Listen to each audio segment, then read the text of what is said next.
വചനവീഥിയിലൂടെ father ജെ.ബി. Puthur. വിശുദ്ധ മത്തായി രചിച്ച യേശുവിന്റെ സുവിശേഷം. അധ്യായം 8 23 മുതൽ 27 വരെയുള്ള വാക്യങ്ങൾ. കൊടുങ്കാറ്റിനെ ശാന്തമാക്കുന്നു.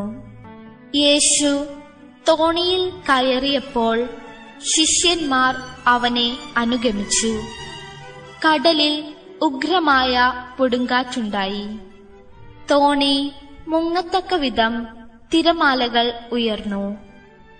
അവൻ ഉറങ്ങുകയായിരുന്നു. ശിഷ്യന്മാർ അടുത്തു ചെന്ന് അവനെ ഉണർത്തി അപേക്ഷിച്ചു, കർത്താവേ, രക്ഷിക്കണമേ, ഞങ്ങൾ ഇതാ നശിക്കുന്നു. അവൻ പറഞ്ഞു, അല്പവിശ്വാസികളെ, നിങ്ങൾ എന്തിന് ഭയപ്പെടുന്നു? അവൻ എഴുന്നേറ്റ് കാറ്റിനെയും കടലിനെയും ശാസിച്ചു. വലിയ ശാന്തതയുണ്ടായി. അവർ ആശ്ചര്യപ്പെട്ടു പറഞ്ഞു, ഇവൻ ആര്? കാറ്റും കടലും പോലും ഇവനെ അനുസരിക്കുന്നുവല്ലോ. യേശു സ്വീകരിക്കുന്ന വിശ്വാസ പരിശീലന രീതി. പത്രോസിന്റെ ഭവനത്തിൽ നിന്ന് യേശുവും ശിഷ്യന്മാരും നേരെ പോയത് കടലിന്റെ മറുകരയിലേക്കാണ്. ഒരു തോണിയിൽ യേശു കയറുന്നു, കൂടെ ശിഷ്യന്മാരുമുണ്ട്.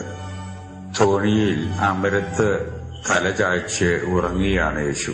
ഉടനെ തന്നെ അന്തരീക്ഷം ഉരുണ്ടുകൂടി, കടൽ ക്ഷോഭിച്ചു. വലിയ ഒരു കൊടുങ്കാറ്റ് എന്ന രീതിയിൽ അന്തരീക്ഷത്തിൽ ആഞ്ഞടിക്കാൻ തുടങ്ങി. തോണി ഉലഞ്ഞു. ശിഷ്യന്മാർ ഭയപ്പെട്ടു. തോണി മുങ്ങുമോ എന്ന് അവർ ശങ്കിക്കാനിടവന്നുകൊണ്ടാണ്. അവരെല്ലാവരും മുങ്ങിച്ചാകുമെന്നുള്ള രീതിയിലെ അവരെത്തി. ആ അവസരത്തിൽ ഉറങ്ങിക്കിടക്കുന്ന യേശുവിനെ അവർ ഉണർത്തി. വളരെ രക്തപാടോടുകൂടി തന്നെ യേശുവിനോട് പറയുന്നു, ഞങ്ങൾ നശിക്കാൻ പോകുന്നു, ഞങ്ങളെ രക്ഷിക്കണേ.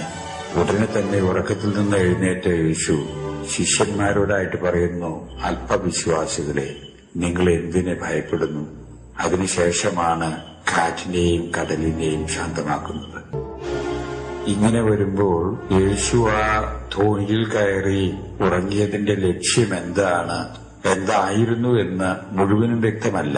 ഒരുപക്ഷെ വളരെ ക്ഷീണിതനും അവശനുമായതുകൊണ്ട് യേശു തോണിയിൽ ആ സമയത്ത് കിടന്ന് ഉറങ്ങാൻ ഇടവന്നതാകാം. അല്ലെങ്കിൽ തന്റെ പ്രബോധനങ്ങള് വഴി തന്റെ ശിഷ്യന്മാർക്ക് എന്തുമാത്രം തന്നിൽ വിശ്വാസം ഉണ്ടായി കഴിഞ്ഞിട്ടുണ്ട് എന്നൊന്ന് പരീക്ഷിക്കാനുള്ള ഒരു അവസരം പാർത്തായിരുന്നുവോ ആ ഉറക്കമെന്നും വ്യക്തമല്ല.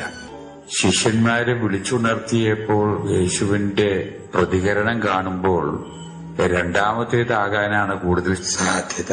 ആ ഉറക്കം യഥാർത്ഥത്തിൽ ഉറക്കമായിരുന്നില്ല, ഉറക്കം നടിച്ചതായിരിക്കണം. ശിഷ്യന്മാരെ യാഥാർത്ഥ്യബോധത്തിലേക്ക് കൊണ്ടുവരുന്നതിനു വേണ്ടി വിശ്വാസം എന്ന് പറയുന്ന ജീവിതത്തിലെ അത് ജീവിതബന്ധിയായി തീരേണ്ട, അനുദിന ജീവിതത്തിൽ അത് ജീവിക്കേണ്ട യാഥാർത്ഥ്യമാണ് എന്ന് അവരെ പ്രായോഗികമായിട്ട് പഠിപ്പിക്കുന്ന ഒരു അവസരമായിട്ട് യേശു അതിനെ കണ്ടതുകൊണ്ടാകാം എന്ന് അനുമാനിക്കുന്നതിൽ തെറ്റില്ല. യേശു കടലിനെയും കാറ്റിനെയും ശാന്തമാക്കുന്നത് കണ്ടപ്പോൾ ശിഷ്യന്മാർക്ക് യേശുവിലുള്ള വിശ്വാസം ശതഗുണീഭവിച്ചു എന്ന് തന്നെ പറയാം. പ്രകൃതി ശക്തികളുടെ മേല് പോലും അധികാരമുള്ളവനാണ് തങ്ങളുടെ ഗുരു എന്ന ചിന്ത അവരിൽ അത് ഉളവാക്കി കാണും. അങ്ങനെ പ്രായോഗികമായിട്ടുള്ള പല പദ്ധതികളിൽ കൂടിയാണ് യേശു തന്റെ ശിഷ്യന്മാരെ പരിശീലിപ്പിക്കുന്നത് എന്ന് നമുക്ക് സുവിശേഷങ്ങളിൽ നിന്ന് മനസ്സിലാക്കാൻ സാധിക്കും.